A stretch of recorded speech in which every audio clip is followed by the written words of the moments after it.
출애굽기 36강 마지막 경고, 출애굽기 11장 1절부터 10절까지 있죠.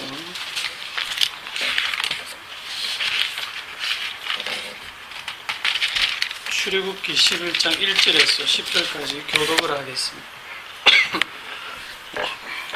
여호와께서 모세에게 이르시기를 내가 이제 한 가지 재앙을 바로와 애굽에 내린 후에야 그가 너희를 여기서 내보내리라. 그가 너희를 내보낼 때에는 여기서 반드시 다 쫓아내리니 백성에게 말하여 사람들에게 각기 이웃들에게 은근 패물을 구하게 하라 하시더니 여호와께서 그 백성으로 애굽 사람의 은혜를 받게 하셨고 또 그 사람 모세는 애굽 땅에 있는 바로의 신하와 백성의 눈에 아주 위대하게 보였더라.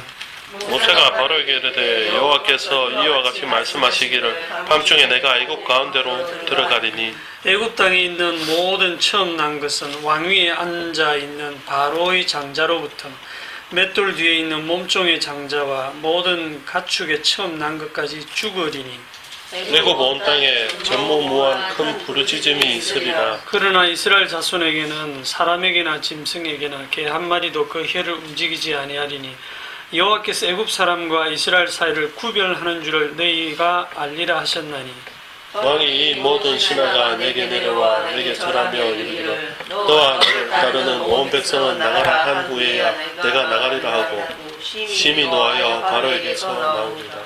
여호와께서 모세에게 이르시기를 바로가 너희의 말을 듣지 아니하리라. 그러므로 내가 애굽 땅에서 나의 기적을 더하리라 하셨고 모세와 아론이 이 모든 기적을 바로 앞에서 행하였으나 여호와께서 바로의 마음을 완악하게 하셨으므로 그가 이스라엘 자손을 그 나라에서 보내지 아니하였더라. 아멘. 마지막 통첩을 합니다.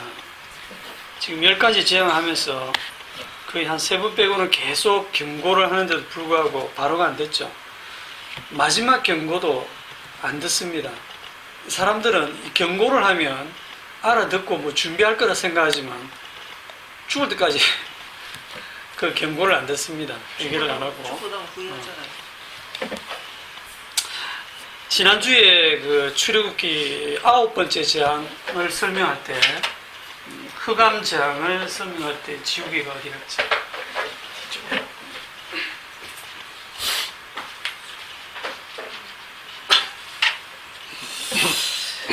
그 흑암의 재앙이라고 할 때 이게 어둠이었죠. 어둠. 단지 그냥 어둡고 캄캄하게 해가지고 겁을 주겠다는 뜻이 아니고 이걸 제가 뭘 가지고 설명했습니까? 창세기 1장 2절에 땅이 혼돈하고 공허함이 흑암이 깊음 위에 있고 이걸 가지고 설명했죠. 애굽 땅이 창세기 1장 2절로 지금 되돌려 놓은 상황이다 그랬습니다. 그래서 어둠이 있고 어둠을 쫙 깔아놓고 먼저 어둠 여기에 이제 하나님께서 빛을 창조하시고 빛과 어둠을 이렇게 나누시고 빛을 낮이다 어둠을 밤이다 이렇게 칭하시고 요 낮과 밤을 합쳐서 뭐라고 했죠? 요걸 날이다 그랬고 이 날은 무엇을 지향하느냐 하면 여호와의 날을 지향한다 그랬죠. 여호와의 날.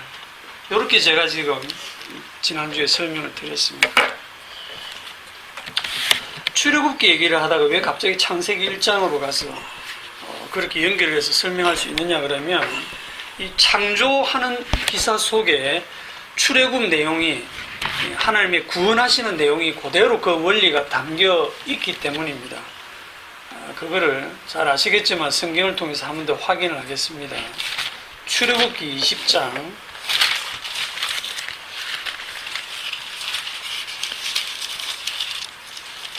출애굽기 20장은 10계명을 시내산에서 이렇게 받는 내용인데 8절부터 보겠습니다. 8절부터 11절까지 다 같이 안식일을 피해가여 거룩하게 지키라. 여섯 동안 힘써 내 모든 일을 행할 것이나 일곱째 날은 내 하나님 여호와의 안식일인즉 너나 내 아들이나 내 딸이나 내 남종이나 내 여종이나 내 가축이나 내 문 안에 머무는 객이라도 아무 일도 하지 말라. 이는 엿새 동안에 나 여호와가 하늘과 땅과 바다와 그 가운데 모든 것을 만들고 일곱째 날에 쉬었습니다. 그러므로 나 여호와가 안식일을 복되게 하여 그날을 거룩하게 하였느니라. 아멘. 안식일을 지켜라고 하시면서 11절에 보면 안식일을 지켜야 할 이유를 설명하고 있습니다. 엿새 동안에 나 여호와가 하늘과 땅과 바다와 그 가운데 모든 것을 만들고 일곱째 날에 쉬었다. 그러니 너희도 그날 쉬어라. 이런 이제 논리로 지금 설명을 하고 있는데, 요게 광야 40년이 지나고 나서 신명기서로 가면 신명기 5장, 신명기는 이제 광야 40년이 끝나고 약속의 땅에 들어가기 직전에 모세가 이스라엘 백성들에게 신신당부하면서 명령하는 내용을 신명기라고 하는데, 그 내용에서 다시 십계명을 신명기 5장에서 설명을 합니다. 그러면서 12절부터 15절까지 다 같이 네 하나님 여호와가 네게 명령한 대로 안식일을 지켜 거룩하게 하라. 엿새 동안은 힘써 내 모든 일을 행할 것이나 일곱째 날은 내 하나님 여호와의 안식일인즉 너나 내 아들이나 내 딸이나 내 남종이나 내 여종이나 내 소나 내 낙이나 내 모든 가축이나 내 문 안에 유하는 객이라도 아무 일도 하지 못하게 하고 내 남종이나 내 여종에게 너와 같이 안식하게 할지니라. 너는 기억하라. 내가 애굽 땅에서 종이 되었더니 내 하나님 여호와가 강한 손과 편팔로 거기서 너를 인도하여 내었나니 그러므로 내 하나님 여호와가 내게 명령하여 안식일을 지키라 하느니라. 아멘. 이게 출애굽기 20장하고 그대로 비교하면 앞부분 똑같습니다. 안식일을 지켜라라고 하는 내용은. 그런데 신명기 5장 15절에는 안식일을 지킬 이유가 바뀌어 있죠. 너는 기억하라. 내가 애굽 땅에서 종이 되었더니 내 하나님 여호와가 강한 손과 편팔로 거기서 너를 인도하여 내었다. 그러니 안식일을 지켜라. 이렇게 말씀하고 있어요. 애굽 땅에 지금 어떤 재앙을 내리냐면 하나님이 창조 때에 만들었던 하늘과 땅과 바다와 그 가운데 모든 것을 하나님이 10가지 재앙을 통해서 심판을 하시는 거예요. 아니 창조를 뭐 다 이렇게 심판해서 거기서 내 백성을 끌어낸 그 출애굽 사건을 가지고 너는 이것을 기억하고 안식일을 지켜라 이렇게 얘기를 하고 있습니다. 여기서 우리가 뭐를 좀 알 수 있느냐 하면 처음에는 창조를 가지고 안식일을 지켜라 그랬는데 뒤에 와갖고는 출애굽하는 그 구원 사건을 가지고 어찌 보면 심판 사건이죠. 심판하시는 가운데 이제 구원도 일어났는데 그걸 가지고 안식일을 지켜라라고 하는 것은 어느 게 더 중요한 겁니까? 같은 거. 네, 우리가 같다고도 볼 수 있는데 뒤쪽에 나온 게 더 중요한 거예요. 핵심이다. 네, 출애굽을 더 바라보고 그 출애굽에서 나오는 게 뭐냐면 어린 양의 피거든요. 그걸 증거하기 위해서 역으로 창조가 이루어진 겁니다. 무슨 저런 말씀 하시나 싶을 생각이 들겠지만 그래서 창조의 원리와 이 출애굽의 원리가 그대로 이렇게 그림이 겹쳐 있거든요. 그래서 그렇게 설명을 하는 거고요. 다시 오늘 본문으로 돌아와서 출애굽기 11장, 오늘도 역시 이제 창세기랑 연결할 건데 11장 4절부터 설명하겠습니다. 앞부분 뒤에 하고 4절. 모세가 바로에게 이르되 여호와께서 이와 같이 말씀하시기를 밤중에 내가 애굽 가운데로 들어가리니. 자, 밤중에 애굽에 누가 들어갑니까? 내가 특수부대 투입했습니까? 여호와 네, 내가 여호와가 들어가서 무슨 일을 하시는데요? 다 죽인. 장자를 다 죽이는 거예요. 다 죽이는 일을 하는데 누가 들어가냐면 내가 들어간다. 그런데 여기서 좀 제가 눈에 띈 대목이 뭐냐 하면 밤중에 이겁니다. 밤중에.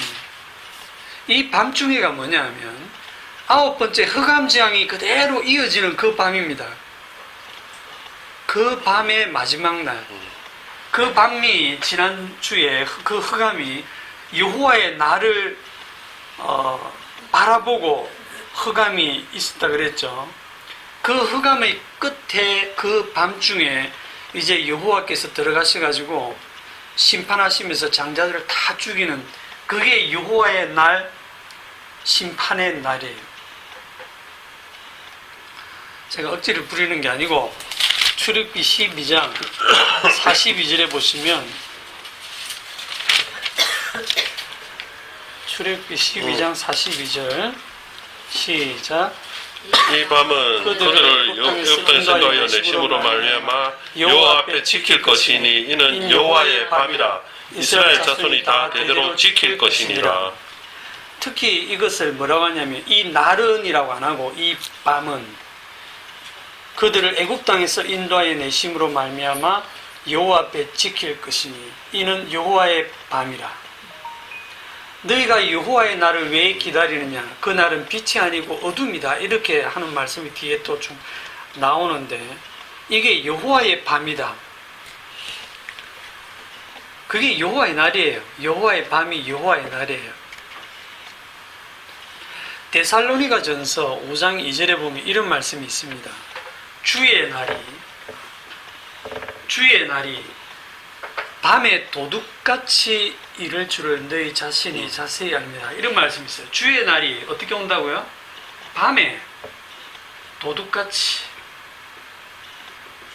예수님도 참 비유를 하셔도 하필이면 본인을 뭐로 비유하냐면 밤에 들어오는 도둑으로 비유를 했어요. 우리 예슬이랑 얘기하다 보니까 예슬이가 하는 말이 진짜 예수님 성격이 이상하시다 이러는데 우리들의 상식하고는 너무 이렇게 다르죠. 그러면 주님이 성격이 이상하신 분이 아니고요. 우리가 이렇게 잘못되어 있다는 걸 눈치를 채셔야 돼요. 주의 날이 밤에 도둑같이 온다. 대비할 수 있다 없다? 못 막아요. 대비할 수 없다. 밤에 도둑같이 갑자기 다 잠들고 있을 때 오거든요. 지금 이 밤중에 내가 애굽으로 들어가리니 아무도 예외 없이 모든 장자는 다 죽는다. 자, 그러면 이제 이거를 창세기 1장하고 한번 제가 연결을 해보겠습니다. 창세기 1장으로 가시죠. 창세기 1장 1절. 태초에 하나님이 천지를 창조하시니라. 땅이 혼돈하고 공허하며 흑암이 깊음 위에 있고 하나님의 영은 수면에 운행하시니라. 제가 두 절을 읽었습니다. 이 말씀하고 오늘 본문에 밤중에 내가 애굽으로 들어가리니 하는 그 말씀하고 연결점이 있어요, 없어요? 흑암 이것만 비슷한 것 같고 나머지는 모르겠네요. 흑암이 깊음 위에 있는 것까지 지난주에 흑암 지향으로 설명했잖아요. 그럼 자연스럽게 그 다음은 뭐가 됩니까? 하나님의 영이 수면에 운행하시니라 고 하는 이게 그 밤중에 내가 애굽으로 들어가리니 그거랑 연결이 됩니다. 자, 이 하나님의 영이 누굽니까? 하나님의 영이 누구예요? 쉽게 얘기하면 성령님이죠. 신약적으로 얘기하면 성령님이 어디서 오십니까? 예수님 보내신 그리스도예요. 여기 구약인데 집사님이 지금 거의 답을 얘기를 하시거든요. 같이 계셨다면서요? 과정 네? 태초에 함께 계셨어요. 함께 계셨다면서요, 대초에. 분노.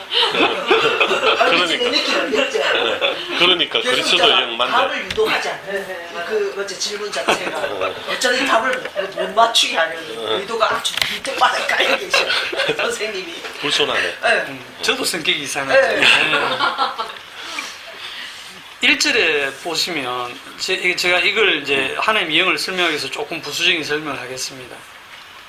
태초에 하나님 나옵니다. 2절에는 하나님의 영에서 하나님의 영, 성령이 나옵니다. 그러면 이 삼위일체 이론이 머리에 딱 박혀있는 사람들은 어떤 생각이 바로 떠오르냐면 1절에 하나님 아버지 계시고 2절에 하나님의 영이 성령님 나오고 아들이 어디 있지? 아들이 어디 있지? 이런 생각이 딱 들거든요. 여러분 보실 때 아들이 어디 있습니까? 그게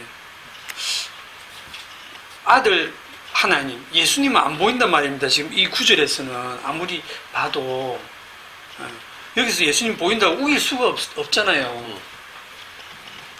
그러면 창조 때 예수님 안 계셨나? 그 예수님은 숨어 계시다가 신약 때에 이제 육신이 되어 오시는 거예요? 그 문제를 푸셔야 됩니다. 지난주에 제가 실체와 그림자 얘기를 했는데 구약은 그림자고 신약은 실체라 그랬죠. 더 정확히 말하면 그리스도가 실체고 나머지는 다 그림자입니다. 예수님이 참 형상이고 나머지는 다 모형입니다. 이 실체와 그림자 얘기는 제가 상상해서 지어낸 얘기가 아니고 성경에 있습니다. 골로새 2장 17절에 보면 이것들은 장래일의 그림자이나 몸은 그리스도의 것이니라. 히브리서 8장 5절에 그들이 숨기는 것은 하늘에 있는 것의 모형과 그림자라. 히브리서 10장 1절 율법은 장차 올 좋은 일의 그림자일 뿐이요 참 형상이 아니므로. 이 그림자와 실체에 대해서는 저만 얘기하는 게 아니고 기존 교회나 개혁주의 신학에서도 다 이 그림자 모형에 대해서 얘기합니다. 예수님이 실체고 구약은 다 그림자라는 얘기를 해요. 그러면 실체를 보기 전까지는 지난주에 제가 비유를 했는데 실체가 누군지를 알기 전까지는 그림자만 가지고는 실체를 알 수 있다 없다? 모른다. 절대로 모르죠. 비행기의 실체를 본 적이 없는 사람이 그림자만 계속 봤을 때 비행기에 대한 그 생각은 절대 맞을 리가 없잖아요.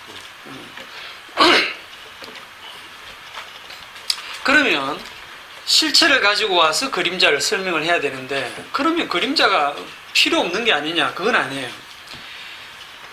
이 그림자를 왜 주시냐 하면 실체의 의미를 그림자를 통해서 더욱더 구체화해서 드러내기 위해서 이 그림자가 있는 겁니다. 모형이라고도 하고.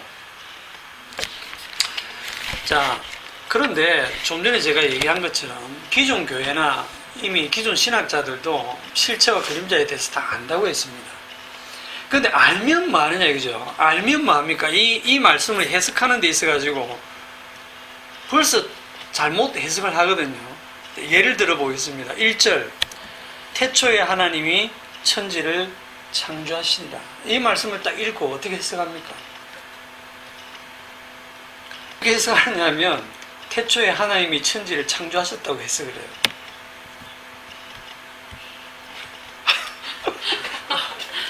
아니 그럼 그렇게 해석하지. 그렇게 써져 있는데 그죠? 이걸 읽고 태초에 하나님이 천지를 창조하시니라 딱 읽고 이걸 읽는 사람마다 이 천지는 태초에 하나님이 창조하셨구나. 제가 믿습니다. 아멘. 이래 가거든요. 그 여러분 들으면 뭐 그게 문제입니까? 그거는 맞는 얘기 아닙니까? 예수님 만들었네. 그 예수님 만들 때 어디 있습니까 이게? 이게 없거든요. 예수님 얘기가. 뒤에 봐야 알아요. 예수님 외자도 안 나오거든요. 이것만 봐서는 몰라요. 그러니까 태초에 하나님이 천지를 창조하시니라 가지고 하나님이 천지를 창조했다라고 말을 하면 잘못된 겁니다. 그림자다 이 말이네. 왜냐하면 집사님 말씀대로 그림자를 보고 자기는 다 안다고 말을 하기 때문에 잘못된 거예요. 뒤에 걸 봐야 한다. 무슨 말인지 이해되죠? 예. 지금 실체를 모르고 그림자만 읽어놓고 그림자만 가지고 요 그림자 요대로 요 생긴 요대로가 맞다라고 주장해버리기 때문에 태초에 하나님이 천지를 창조했네요 라고 하는 순간 그건 잘못된 말이 되는 거예요. 잘못된 해석이 되는 겁니다. 왜냐하면 그렇게 믿는 사람이 한둘이 아닙니다. 유대인들도 그래 믿었고 이슬람도 그렇게 믿고 있고 웬만한 사람들 다 하나님이 천지를 창조했다고 믿어요. 유대인들도 믿잖아요. 그렇게 믿고 있는 천지를 하나님이 창조했다는 걸 철떡같이 믿고 있는 그 유대인들에게 진짜 창조주이신 예수님이 오셔가지고 뭐라고 하느냐면 너희가 믿는 하나님은 마귀다. 너희 아비는 마귀다. 그렇게 규정하셨잖아요. 그걸 잊으시면 안 됩니다. 그러니까 이 해석이 그리 쉬운 게 아니죠. 구약을 우리가 읽을 때는 이거는 그림자다라고 하는 걸 알아야 됩니다. 그러면 어떻게 해석해야 됩니까? 실체를 가져가서 해석을 해야 되겠죠. 요한복음 1장으로. 그러니까 아무리 그림자 실체 얘기를 해도 사람들이 해석하는 걸 들어보면 그림자를 가지고 실체처럼 해석을 해버리기 때문에 이미 잘못된 해석을 하는 겁니다. 요한복음 1장 1절 1절부터 3절까지 시작. 태초에 말씀이 계시니라. 이 말씀이 하나님과 함께 계셨으니 이 말씀은 곧 하나님이시니라. 그가 태초에 하나님과 함께 계셨고 만물이 그로 말미암아 지은 바 되었으니 지은 것이 하나도 그가 없이는 된 것이 없느니라. 여기에 보면 태초에가 또 나옵니다. 창세기 1장 1절에 태초에가 있고 여기에 태초에가 있는데 창세기 1장 1절에 태초에 창조하신 것보다 더 앞서는 게 뭐냐면 태초에 말씀이 계신 거예요. 이게 실체입니다. 태초에 말씀이 계셨다. 이게 창세기 1장 1절보다 앞섭니다. 그러니까 태초에 계신 이 말씀을 보여주기 위한 창조가 창세기 1장 1절에 나타나는 거예요. 요한복음의 이 기록은 누가 적었냐면 사도 요한이 적었는데 그냥 지 생각대로 적은 게 아니고 성령을 받아서 성령으로 감동하여 기록한 거죠. 그러니까 이건 성령이 기록하신 것입니다.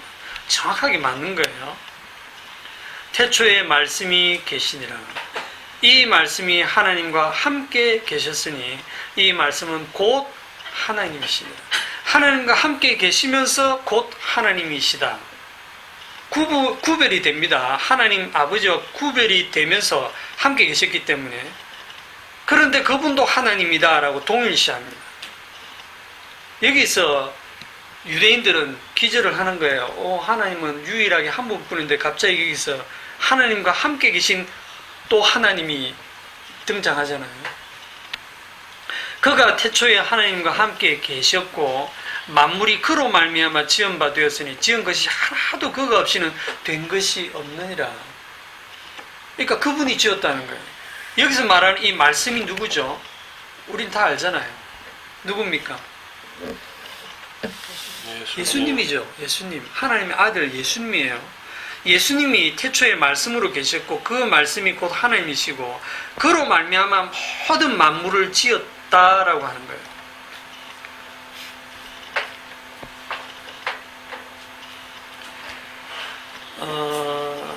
어디를 보느냐 하면 그러면 창세기 1장 1절에 나오는 이거는 그럼 어떻게 다시 해석을 해야 되겠습니까? 태초에 하나님이 천지를 창조하시니라 할 때 이 하나님을 어떻게 해석해야 되겠어요? 태초에 예수님이 천지를 창조하시니라. 하나님 안에 있으게. 이야, 예수님이 하나님 안에 있어. 맞습니다. 내 안에 아버지가 계시고 내가 아버지 안에 있다라는 그 말씀이거든요. 그러면 태초에 하나님이 할 때 이 하나님 안에 누가 들었냐면 아버지와 아들이 다 있습니다. 여기에 이 하나님 안에 아버지와 아들이 다 들어있어요. 그걸 어떻게 알 수 있냐면 창세기 1장 26절로 가보면 26절 하나님이 이르시되 우리의 형상을 따라 우리의 모양대로 우리가 사람을 만들고, 갑자기 하나님이 우리의 형상을 따라 우리의 모양대로 우리가 사람을 만들자 하고 하나님이 자기 형상 곧 하나님의 형상대로 사람을 창조하셨다. 이래 나오죠. 여기에 갑자기 복수형으로 우리가라고 이래 나오거든요. 도대체 이 우리가 누군지 유대인들은 해석할 방법이 없어요. 이 그림자이기 때문에. 이 우리가 누구냐면 정답을 미리 얘기하면 아버지와 아들입니다. 이게 요한복음에 가면 나오거든요. 요한복음 3장에 가면 예수님이 니고데모와 얘기를 하시다가 뭐라고 하시냐면 요한복음 3장 11절에 진실로 진실로 내게 이르노니 우리는 아는 것을 말하고 본 것을 증언하노라. 그러나 너희가 우리의 증언을 받지 아니하는도다.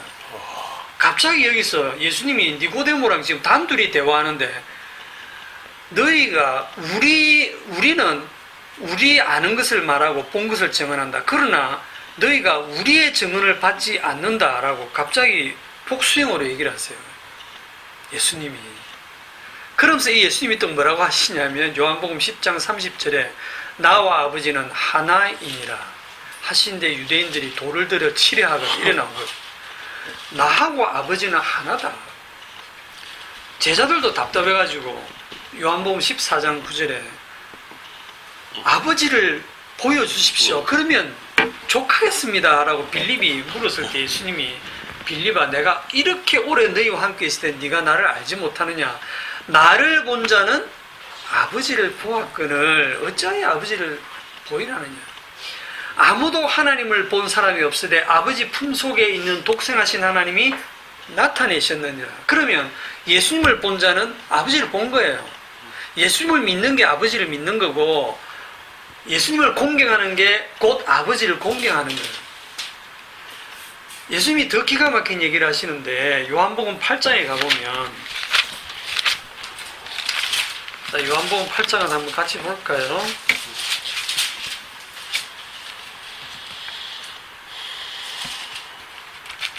요한복음 8장에 13절에 보면 12절에 예수께서 또 말씀하여 이르시되 나는 세상의 빛이니 나를 따르는 자는 어둠에 다니지 아니하고 생명의 빛을 얻으리라 하고 예수님이 나는 세상의 빛이다 라고 하니까 13절에 바리새인들이 이르되 네가 너를 위하여 증언하니 네 증언은 참되지 아니하도다. 자, 유대인들은 증인이 반드시 둘은 있어야 되죠. 그런데 예수님이 뭐라고 하냐면 14절에 예수께서 대답하여 이르시되 내가 나를 위하여 증언하여도 내 증언이 참되니 나는 내가 어디서 오며 어디로 가는 것을 알거니와 너희는 내가 어디서 오며 어디로 가는지 알지 못하느니라 하시면서 18절에 가보면 17절에 가보면 너희 율법에도 두 사람의 증언이 참되다 기록되었으니 내가 나를 위하여 증언하는 자가 되고 나를 보내신 아버지도 나를 증언하시느니라. 아버지 어디 계신데요? 지금 유대인하고 대화하는 분은 예수님밖에 안 보이는데 16절도 보면 만일 내가 판단해도 내 판단이 참되니 이는 내가 혼자 있는 것이 아니오 나를 보내시니가 나와 함께 계시다. 말이 안 되네. 지금 이거는 예수님 혼자 일방적인 주장이에요. 너는 네가 니를 증거하니까 그건 증언이 참되지 않다. 아니다. 나는 내가 증언해도 참되다. 왜? 아버지가 나와 함께 계시다. 내가 나를 증거하고 아버지도 나를 증거하니 두 증인이지 않느냐. 참되지. 이렇게 예수님이 우기고 계시거든요. 예. 지금 예수님 말씀이 곧 아버지의 말씀이고 예수님 말씀이고 그렇게 되는 거예요. 지금 예수님의 그 논리를 가지고 얘기를 하면 너희는 나를 알지 못하고 내 아버지도 알지 못하는도다. 나를 알았더라면 내 아버지도 알았으리라. 이게 예수님이 하시는 얘기예요. 그러면 이제 뭘 알 수 있냐면 태초에 하나님이 천지를 창조하시니라 할 때 우리가 실체를 가지고 와서 딱 보면 태초에 아버지와 아들이 천지를 창조하시고 1절에 2절에 하나님의 영인 성령도 나오고 삼위 하나님이 다 나오시는 거죠. 요한복음 새 증인으로 사건을 확정할 것이요. 요한복음 1장에 딱 가시면 다시 요한복음 1장 14절에 가시면 말씀이 육신이 되어 우리 가운데 거하심에 우리가 그의 영광을 보니 엄청 초라하죠. 실제로는 우리가 그의 영광을 보니 노숙자잖아요. 말씀이 육신이 되었는데 무슨 왕궁에서 나가지고 진짜 막 영광스럽게 세상 권세 부귀영광 다 누리는 그런 만왕의 왕의 위세를 떨치는 게 아니라 그냥 노숙자예요. 집도 절도 없는, 머리 둘 곳도 없는, 그리고 마지막에 십자가에서 처형당하는, 그걸 가지고 지금 뭐라고 하냐면 그의 영광을 보니 아버지의 독생자의 영광이요 은혜와 진리가 충만하더라. 성경 그렇게 말하고 있습니다. 요한이 그에 대하여 증언하여 외쳐 이르되 내가 전에 말하기를 내 뒤에 오시는 이가 나보다 앞선 것은 나보다 먼저 계심이라. 자, 내 뒤에 오시는 이가 나보다 앞선 것은 나보다 먼저 계심이라. 이거 한번 설명한 적이 있죠. 이게 무슨 얘기냐면 예수님이 그냥 저기 단지 하나님이시니까 선제에 계셨다 그런 의미보다는 지금 육신으로 이 땅에 오신 이분이 실체고 창조주고 이 실체 뒤로 그 앞에 있는 모든 선지자와 시편에 있는 모든 글들과 모세오경과 앞에 그 예수님을 가리켰던 그 그림자들이 전부 실체 뒤로 줄을 서라 이 말입니다. 그러니까 그 예수님으로 앞부분을 다 설명을 한다 그런 뜻입니다. 그러니까 그 실체를 가지고 구약 성경을 우리가 바라보면 십자가를 지신 주님의 주되심이 지금 창세기 1장 1절부터 바로 등장하는 거예요. 창세기 1장 1절에 벌써 십자가 지신 주님이 등장을 하고 흑암 속에 벌써 죄가 다 등장하잖아요.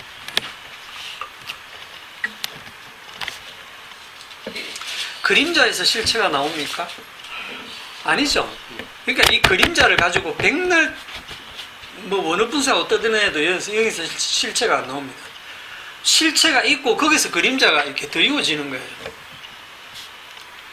그런데 그 실체를 빼버리고 이 그림자만 읽으면서 아는 것처럼 문자 그대로 태초에 하나님 천지를 창조하셨구나 하고 믿는 거는 뭐 귀신도 그렇게 믿거든요.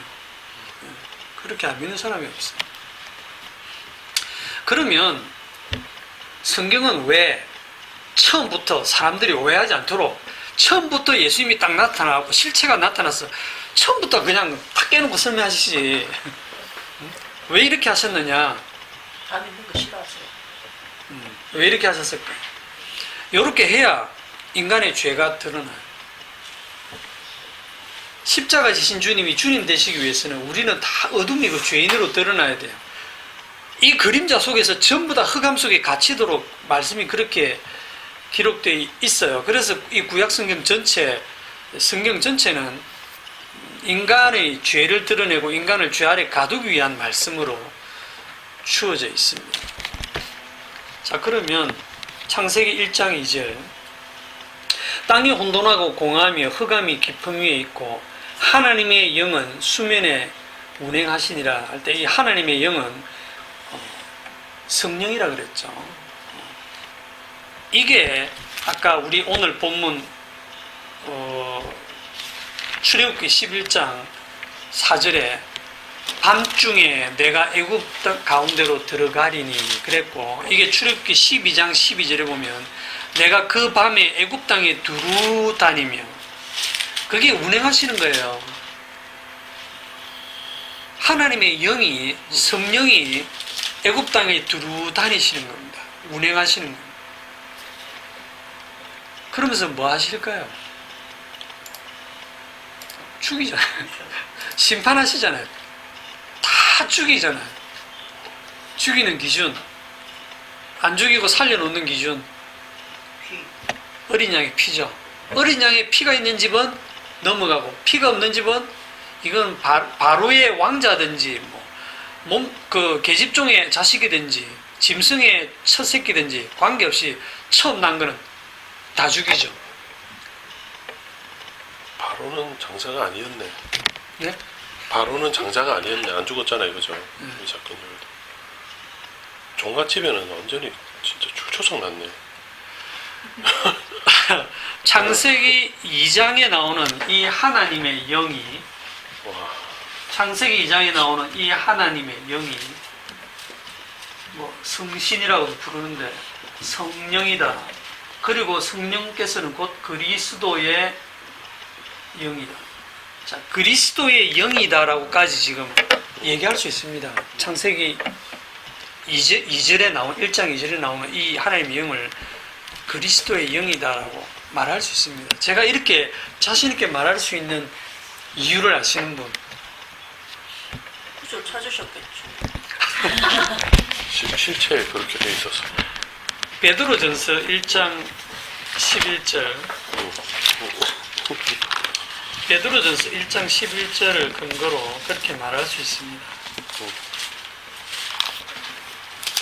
베드로전서 1장 11절 앞에 10절부터 읽으면 이 구원에 대하여는 너희에게 임할 은혜를 예언하던 구약의 선지자들이 연구하고 부지런히 살펴서 자기 속에 계신 그리스도의 영이 그 받으실 고난과 후에 받으실 영광을 미리 정언하여 누구를 또는 어떠한 때를 지시하시는지 상고하니라. 여기에 보면 그리스도의 영이 나오는데 이 그리스도의 영이 누구 속에 계시다? 선지자들 속에. 이 선지자들이 어느 시대 선지자들입니까? 구약의 선지자들 속에 지금 그리스도의 영이 계시다는 말은 그리스도의 영은 언제 나오는데요? 그리스도의 영이 나오려 그러면 이 그리스도의 영은 그냥 오시는 게 아닙니다. 반드시 십자가를 경유해야 됩니다. 주님이 육신으로 이 땅에 오셔가지고 고난당하시고 십자가에 죽으시고 장사 지내고 부활해서 성천에서 하나님 보좌 우편에 앉으셔가지고 심판주가 되시면 그때 아버지로부터 성령을 받아서 이제 심판주의 권세로 아들 되신 그분이 심판주가 되어서 성령을 보내죠. 오순절 성령을 보내잖아요. 그걸 그리스도의 영이라고 하는데 이 그리스도의 영이 언제 역사 속으로 들어오느냐면 오순절 이후에 들어오잖아요. 그런데 그 그리스도의 영이 지금 이 성령 받은 베드로가 하는 얘기를 들어보면 구약의 선지자들의 그 속에 그리스도의 영이 이미 들어가가지고 예언도 하고 있는 거예요.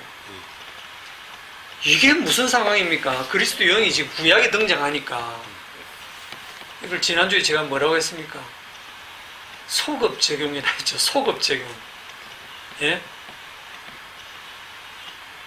보셨죠? 소급적용. 심판주는 지금 2000년 전인데 벌써 뭐 3000년, 4000년 전에 그 구약 시대에 지금 그리스도의 영이 역사하고 계신 겁니다.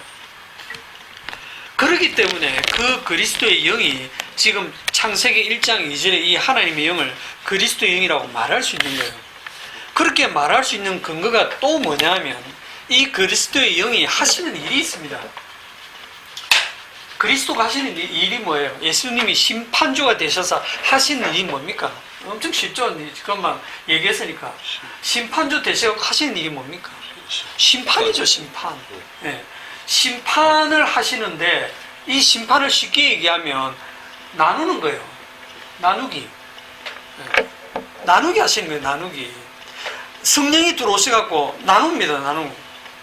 진노의 그릇과 긍휼의 그릇. 빛과 어둠을 나누시고 애굽과 이스라엘 나누시고 지옥 갈자 천국 갈자 나누시고 그 나누는 작업이 심판이에요. 어린 양의 피 없는 건 다 죽이는 거예요. 다 나누는 기준 어린 양의 피. 어린 양의 피가 있으면 그 피의 공로로 그거는 살고 나머지 어린 양의 피가 없는 건 싹 다 죽이는 거예요. 그게 성령이 하시는 일입니다. 그게 지금 창세기 2절에 딱 1장 2절에 보면 하나님의 영이 수면에 운행하시면서 그냥 이렇게 뭐 여행하시는 게 아니고 수면에 운행하시면서 그 흑암 가운데서 빛을 나누어 내시는 거예요. 그래서 빛이 있으라 하시고 빛과 어둠을 나누신, 그리고 낮과 밤을 나누시고 이거를 첫째 날이라. 이렇게 심판이 지금 여러분 창조로 보이지만 이 창조 속에 벌써 심판이 이루어지고 있는 거예요.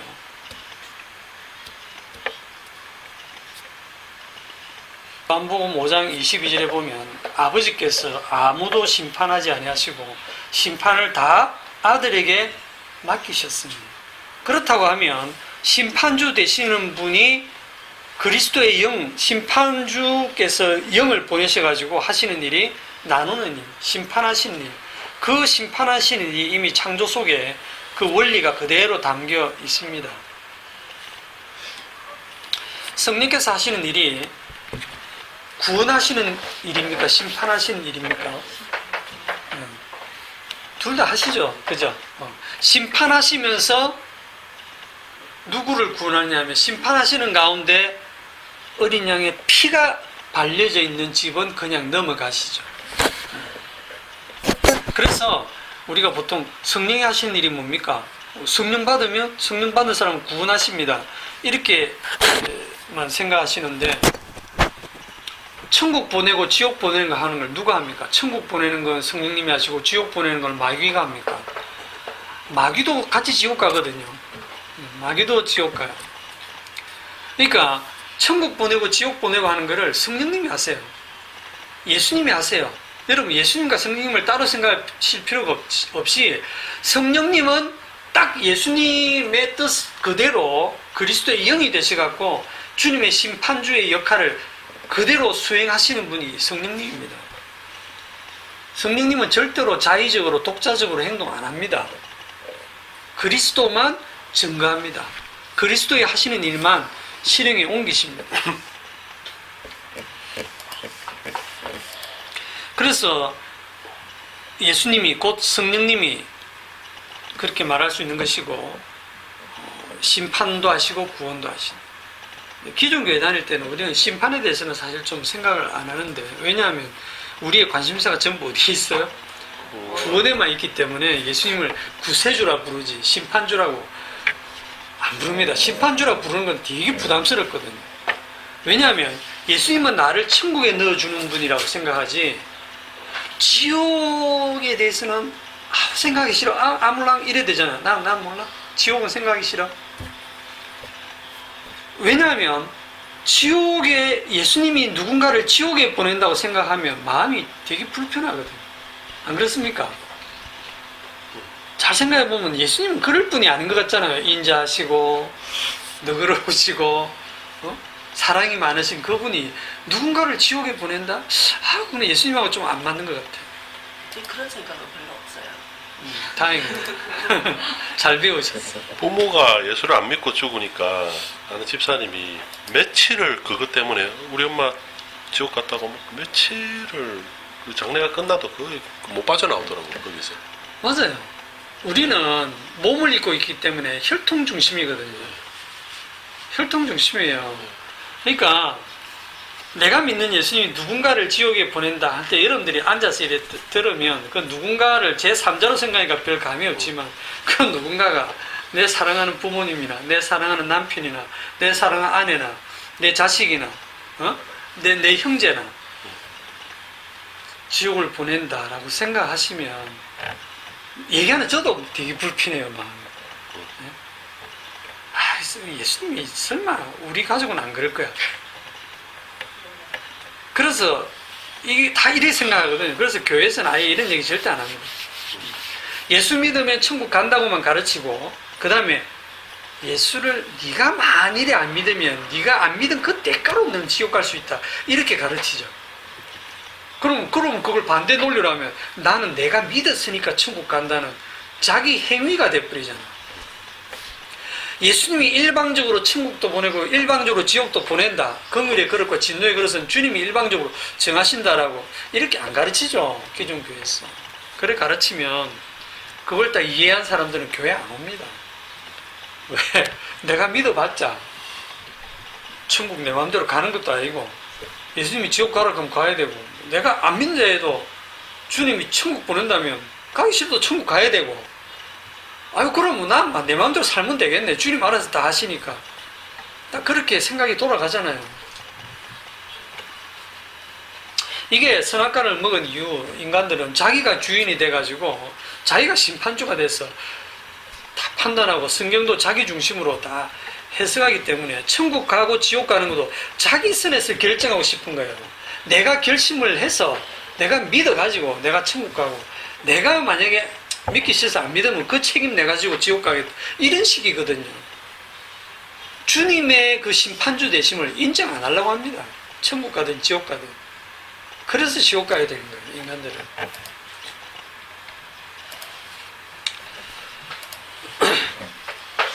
보통 창세기 1장 2절에 이 하나님의 영이 수면에 운행한다는 걸 뭐로 해석하냐면 성령 강림 또는 성령 충만 이런 식으로 땡겨와서 해석을 하거든요. 성령 강림, 성령을 받았다, 성령을 충만하게 받았다. 그럼 무슨 일이 일어납니까? 죽죠. 우리 옛 사람 죽이시죠. 우리는 죽이시고 새 사람으로 살려내시는 거죠.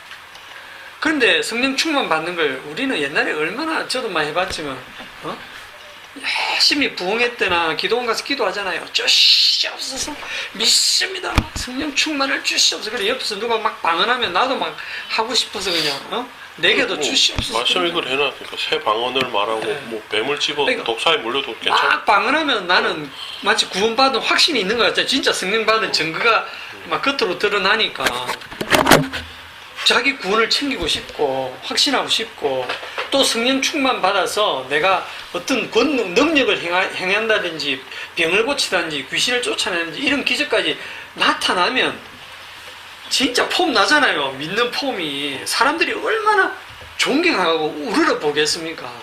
부러워하죠. 자기 영광 되거든요. 그리고 자기 마음에 구원의 확신도 생기고 그거를 노리고 성령 충만을 요구하거든요. 그렇게 해서 받는 성령이 다 악령입니다.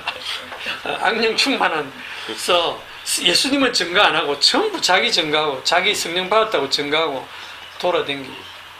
자, 성령이 하시는 일이 뭐라고 했습니까? 그리스도의 영이 심판하시는 일이고, 심판하시는 일을 쉽게 얘기하면 나누는 일이다.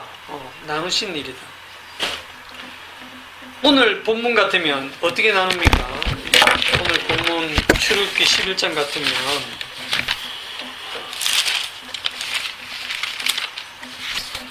밤에 나누시니. 밤에 들어가셔가지고 다 자고 있는데 밤에 들어가셔가지고 7절에 보면 여호와께서 애굽 사람과 이스라엘 사이를 구별하는 줄을 너희가 알리라. 구별하는데 어떻게 구별하냐면 얘는 혈통이 애굽 사람이고 혈통이 이스라엘 사람이구나. 그렇게 여러분이 오해를 할 수가 있지만 참 이스라엘 되는 게 누구냐면 어린 양의 피로 구속받는 사람이 참 이스라엘입니다. 그 막 섞여 있는 잡족 중에도 이스라엘 사람들이 하는 거 보고 피 바른 사람들이 있어요. 그래가 살아나온 사람들이 있습니다. 어린 양의 피가 기준입니다. 그게 나올 때 수다한 잡족이라고 돼 있는. 잡족이 따로 나오거든요. 네. 5절에 보시면 모든 처음 난 것은 왕 위에 앉아있는 바로의 장자로부터 맷돌 뒤에 있는 몸종의 장자와 모든 가축의 처음 난 것까지 죽는다. 이 말은 다른 거로는 절대 구별 안 한다 이 말입니다. 바로 왕의 그 자식 왕자와 몸종의 자식은 얼마나 크게 차이 납니까? 이건 하늘과 땅 차이인데 그거 구별 안 한다는 거예요. 종이나 자유자나 남자나 여자나 노소 구분 안 하는 겁니다. 혈통 구분 안 하는 겁니다. 딱 나누는 기준 뭐라고요? 어린 양의 피가 있느냐. 그 어린 양의 피가 그렇게 귀한 거예요. 그 어린 양의 피가 신약에 오면 예수님이 십자가에서 흘리신 그 피잖아요. 그 십자가. 그 십자가로부터 심판, 그 심판에서 긍휼과 저주가 이 두 가지가 흘러나옵니다. 저주받는 자, 진노를 받는 자, 긍휼을 입는 자, 이 두 가지가 심판주로부터 흘러나옵니다. 자, 이제 출애굽기 11장 앞부분을 설명을 하겠습니다.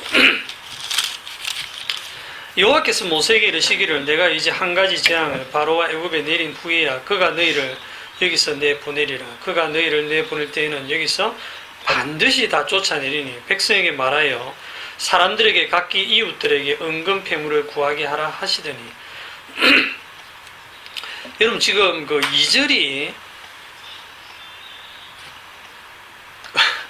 지금 그 쫓겨나는 주제에 이웃 그 애굽 이웃들에게 가가지고 은금 패물을 달라고 요구하는 거예요. 그 집이 지금 잔치집이 아닙니다. 초상집입니다. 지금 장자가 죽어가지고 막 곡 소리가 난 그 집에 가가지고 반짝이는 거 좋으니까 다 내놔라 이러네. 그 목걸이 주세요. 그 금반지 주세요. 뭐 막 서랍 뒤져갖고 안에 있는 거 막 이거 주세요, 이거 저거 주세요. 다 구하게 하라 이렇게 돼 있거든요. 갈 테니까. 그런데 이렇게 구하면 또 다 준다는 거예요. 이게 진짜 이상해요. 달라고 하면 그걸 막 아까워서 안 돼. 이게 아니고 달라는 대로 외국 사람들이 갑자기 다 멍청이들이 됐으니까 요구하는 대로 다 줘. 이거 주세요. 목걸이 주세요. 목걸이 벗어주고 반지 빼주세요. 반지 빼주고 다 주는 거예요. 다 주는 거예요. 이건 진짜 상식이 통하지 않는 그런 이상한 일이 지금 막 벌어지는데 응승 싫었다고 막 다 갖고 가라고 쫓아내는 거 아니에요? 줘서 쫓아내는 거. 예. 그렇죠. 그렇게 볼 수도 있죠. 예. 이게 응승 싫었다고. 어디 이미 이게 400여 년 전에 예언이 돼 있습니다. 창세기 15장에 기억하실는지 잊으신지 모르겠지만 창세기 15장 14절 13절 아브라함에게 언약하실 때 이런 약속을 하셨어요. 창세기 15장 13절 여호와께서 아브라함에게 이르시되 너는 반드시 알라 네 자손이 이방에서 객이 되어 나그네가 되어서 그들을 섬기겠고 그들은 400년 동안 네 자손을 괴롭히고 그들이 섬기는 나라를 내가 징벌하고 그러면 이대로 지금 다 이루어졌죠. 그냥 주님 하신 말씀대로 그냥 그대로 역사는 진행이 되는 겁니다. 그 후에 네 자손이 큰 재물을 이끌고 나오리라. 딱 예언되어 있어요. 큰 재물을 이끌고 나온다. 다시 출애굽기 11장으로 와서 11장 2절에 은금 폐물을 구하게 하라 하시더니 할 때 여기서 구한다는 게 영어로는 ask 건데 이 구한다는 게 빌린다는 거 아닙니다. 뭐 그동안 종살이 했으니까 밀린 임금 주듯이 달라 이것도 아닙니다. 그리고 뭐 제발 좀 주세요 이렇게 구걸하는 거 아니에요. 내 나라 내 나라 이거는 빼앗는 수준입니다. 그런데 이 애국 사람들도 뭐에 씌었는지 모르지만 빼앗는 대로 달라는 대로 다 뺏기고 다 줍니다. 이게 무슨 의미냐 하면 출애굽기 12장으로 가시면 출애굽기 12장 35절에 이제 이게 이루어지는데 35절에 보시면 이스라엘 자손이 모세의 말대로 하여 애굽 사람에게 은금 폐물과 의복을 구하매 옷도 달라 했네. 여호와께서 애굽 사람들에게 이스라엘 백성에게 은혜를 입히게 하사 그들이 구하는 대로 주게 하심으로 그들이 애굽 사람의 물품을 취하였더라. 이건 전쟁에서 이긴 건데요. 네, 달라는 대로. 근데 여기 끝에 보면 취하였더라 이렇게 돼 있죠. 취하였더라의 숫자 1해가 밑에 관주가 딱 달려있어요. 약탈. 약탈. 전쟁에서 이긴 여러분 약탈을 언제 합니까? 약탈은요 전쟁해가지고 이겼어. 전쟁에서 이긴 군대가 진 사람들에게 가서 좋은 거 다 뺏어가는 거죠. 그게 약탈입니다. 이 취하였다는 게 약탈했다 이 말이에요. 약탈. 초상관 집에 들어가가지고 반짝이는 거 다 내놔. 전부 다 뺏고 그 옷 좋네 옷 벗어. 옷도 그 옷도 가져오고 있는 대로 다 달라고 하는데 이 사람들은 넋이빨에 다 주는 거예요. 근데 넋이빨에서 다 주는 게 아니라 전쟁에서 진 겁니다. 그러네. 이게 전쟁 용어거든요. 약탈이. 그거를 어디서 확실히 알 수 있냐면 그 뒤에 40절에 이스라엘 자손이 애굽에 거주한 지 430년이라 430년이 끝나는 그날에 여호와의 군대가 다 애굽 땅에서 나왔은즉 갑자기 그 이스라엘 백성들이 나오는데 그 이스라엘 백성들을 향해서 하나님 뭐라고 하십니까? 여호와의 군대다 이렇게 얘기를 하고 있어요. 무슨 이런 희한한 군대가 다 있습니까? 여호와의 군대. 전혀 훈련받지 않은 남녀노소 그냥 종살이 하다가 그냥 풀려 나오는 그들을 향해서 하나님이 여호와의 군대다 이렇게 지금 얘기하고 있습니다. 이 여호와의 군대가 전쟁에서 승리했어요. 전쟁에서 승리하면 반드시 전리품을 취하죠. 탈취하는 겁니다. 그런 의미를 여기서 지금 얘기하고 있어요. 이 전쟁 누가 했습니까? 여호와 혼자 했습니다. 여호와 홀로 전쟁 10가지 재앙으로 완전히 바로를 굴복시켜요. 그때 이스라엘은 뭡니까? 가만 보고 있습니다. 이 군인들은 아무것도 안 해요. 아무것도 안 한 건 아니에요. 뭐 합니까? 400년간 종살이 합니다. 400년간 두드려 맞고 빼앗기고 억울한 일 당하고 400년간 무진 고생하면서 종살이를 합니다. 그리고 나옵니다. 그런데 이겼다라고 합니다. 이거를 성경에서 이긴 자라고 합니다. 이긴 자. 성경에서 말하는 이긴 자가 누구냐면 이런 이스라엘 백성 같은 요 일을 당한 자들이 이긴 자입니다. 자기들은 아무것도 한 거고 쭉 터지기만 했는데 주님 홀로 전쟁에서 이겨서 바로를 굴복시키고 끌어내는 거예요.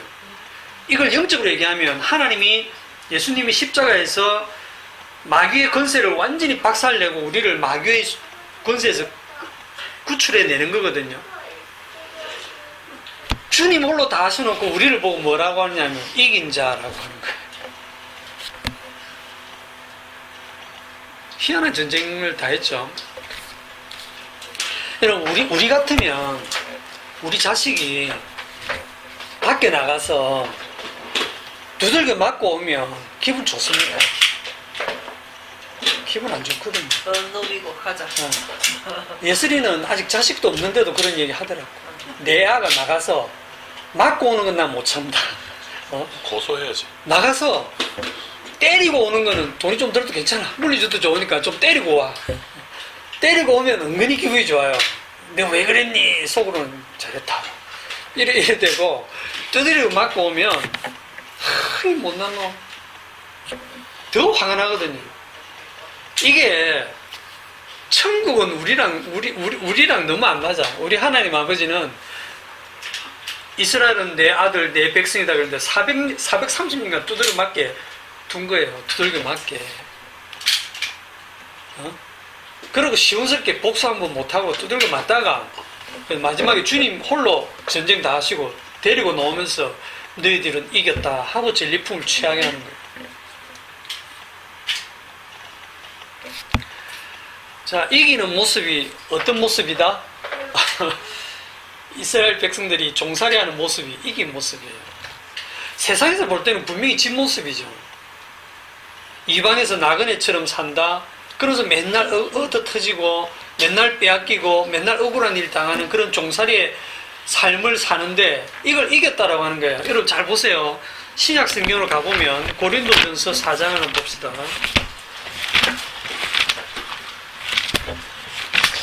고린도전서 4장 9절에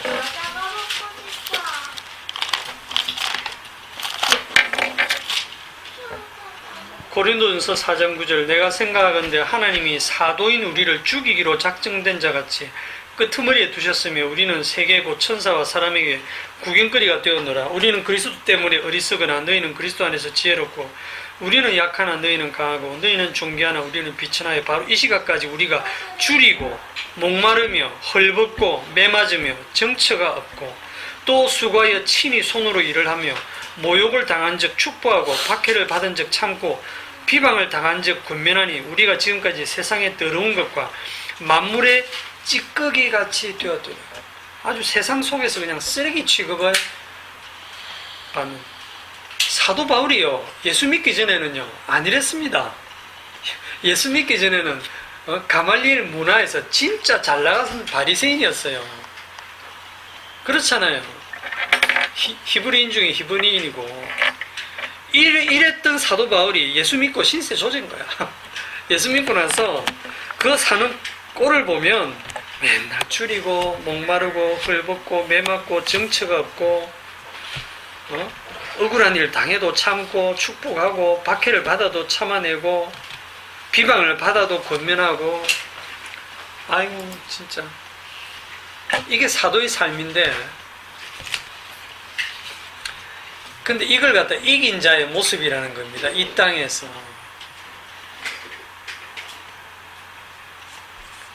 성도가 이 땅에서 뭐 800억 비자금 만들고 저택에 살면서 벤츠나 몰고 다니고 그렇게 세상 부귀영화 노리면서 높은 자리에 올라가는 게 하나님의 복을 받은 것처럼 살고 있는 그게 성도 아닙니다. 오늘날은 완전히 뒤바뀌어져 있죠.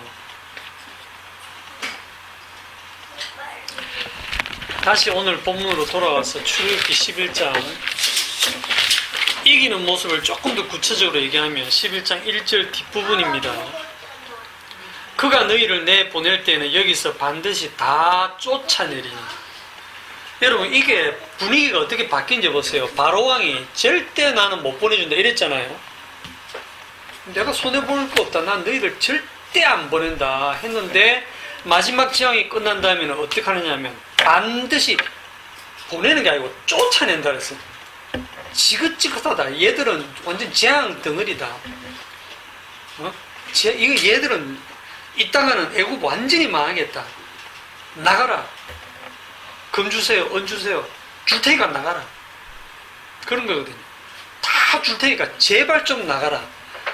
하고 내보내는 건데, 은근 패물이고 어복이고 모든 걸 달라는 대로 다 주면서까지 제발 나가. 꺼져줘. 이걸 관점을 달리해서 보면, 관점을 잘 바꿔봅시다. 이스라엘 사람들은 지금 애굽 땅을 떠나고 싶어요? 안 떠나고 싶어요? 사실은 안 떠나고 싶어요. 그 땅에서 조금 편하게 살고 싶지 떠날 생각 없어요. 사실 광야로 나가면 먹을 것도 없고 마실 것도 없고 그거 완전 개고생인데 누가 그거 나가고 싶겠습니까? 광야에 그거 나가서 하나님께 예배 드린다고 그 예배 드리는 거 뭐 재밌다고 그 애굽 땅을 떠나고 싶겠어요. 그런데 지금 분위기가 완전히 바뀌어서 바로왕이 살기 좋은 애굽 땅에서 이스라엘 백성들을 광야로 내쫓는 겁니다. 나가. 너희들은 이 세상에 필요 없어. 이 애굽 땅에 필요 없어. 이스라엘은 완전히 이제 광야로 쫓겨나서 고생길로 접어드는 거예요. 입장을 딱 바꿔놓고 생각해 봅니다. 광야로 내쫓기는 겁니다. 이게 신약적으로 하면 어떤 의미가 있냐면 하나님은 이스라엘 백성들을 단수로 취급해요. 이스라엘 백성들을 뭐라고 하냐면 이스라엘은 내 아들, 내 장자라. 딱 단수 취급합니다. 왜 그렇게 하냐면 이 이스라엘이 신약으로 오면 예수님의 모형이거든요. 이스라엘이 애굽에서 쫓겨나는 것이 예수님이 이 세상에서 쫓겨나는 것을 그림자로 보여주거든요. 예수님이 이 세상에서 쫓겨나셨죠. 퇴학당하셨어요. 퇴학. 이 세상에서 완전히 학교로 치면 저놈은 이 학교에 필요 없어 하고 퇴학당하신 거예요. 십자가에 못 박아 죽여버린 거예요. 너는 필요 없다고 쫓아낸 거예요. 이놈은 재앙 덩어리다. 이 세상에 필요 없다. 이 학교에서 필요 없다 쫓아낸 거예요. 그래서 주님이 퇴학당한 이 학교에서 우리는 장학생 노릇을 하려고 그래요. 그 학교에서 같이 퇴학당해야 되는데 같이 퇴학당한 학생들끼리 모여서 만들어진 게 하나님의 나라입니다. 네? 이 세상에서 억울한 일 당하고 너희들은 이 세상에 전혀 어울리지 않는 놈이야 나가 하고 쫓겨난 사람들의 모임이 교회가 되는 거예요. 그게 하나님의 나라가 되는 거예요. 베드로전서 2장으로 가봅시다. 베드로전서 2장 4절.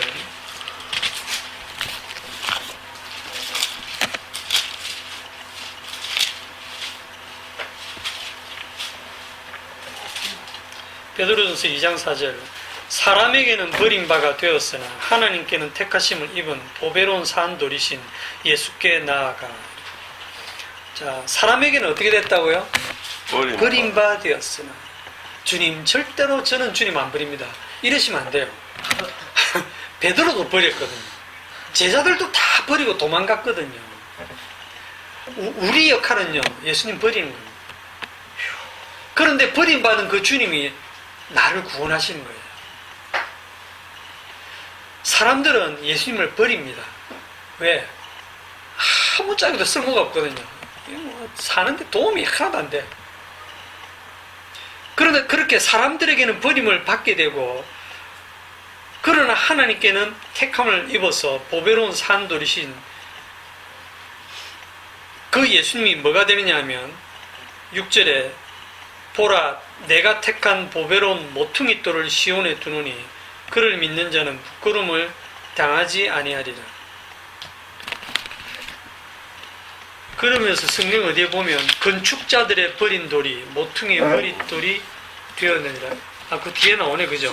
7절에 그러므로 믿는 너에게는 보배나 믿지 않는 자에게는 건축자들이 버린 그 돌이 모퉁이의 머릿돌이 되고 또한 부딪히는 돌과 걸려 넘어지게 하는 바위가 되었다.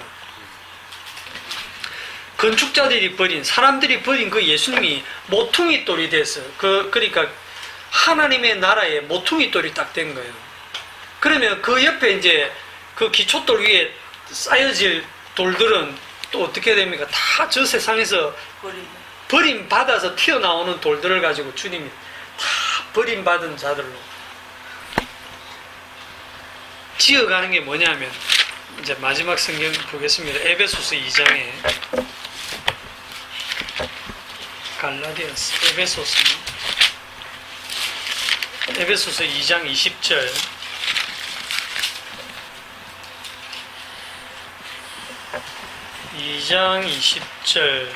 너희는 사도들과 선지자들의 터 위에 세우심을 입은 자라. 그리스도께서 친히 모퉁이돌이 되셨느니라. 자, 예수님이 모퉁이돌 되시고 그 옆에 틀을 딱 닦는데 보니까 사도들과 선지자들이 틀을 이루고 있어요. 이 사도들과 선지자들이 그리스도의 영이 임해서 다 주님 가신 그 길을 따라갔죠. 주 예수님의 죽음을 짊어지고 그 인생을 살았잖아요. 자기들이 그렇게 산 게 아니라 그렇게 살려지는 거예요. 그리스도 영에 의해서. 다 이 사도와 선지자들도 이 세상에서 버림받았습니다. 그들이 예수님이 모퉁이돌 되고 그들이 터가 되어서 21절 그의 안에서 건물마다 서로 연결하여 주 안에서 성전이 되어가고 너희도 성령 안에서 하나님이 거하실 처소가 되기 위하여 그리스도 예수 안에서 함께 지어져 가느니라. 여러분들이 하나님이 거하시는 처소가 되기 위해서 하늘나라의 그 성전의 돌들이 된다는 겁니다. 예수님과 똑같이. 그게 보배입니다. 보배. 오늘 찬송 부를 때 뭐라고 했습니까? 예수께서 오실 때에 그 귀하신 보배 하나라도 남김없이 다 찾으시겠네.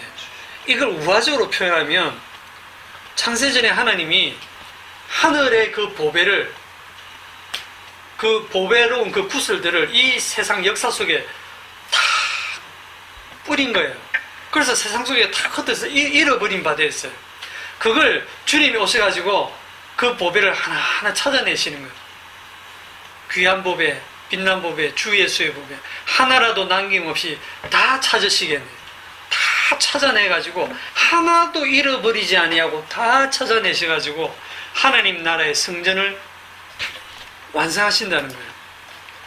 그 보배로운 돌들이 이 땅에서 볼 때는 세상에서는 다 버림받은 모습, 빼앗기는 모습, 나그네 된 그런 모습으로 살게 하시는데 그게 여호와의 전쟁을 하고 있는 모습이고 그렇게 살아낸 그 인생을 이긴 자라고 하시는 것입니다.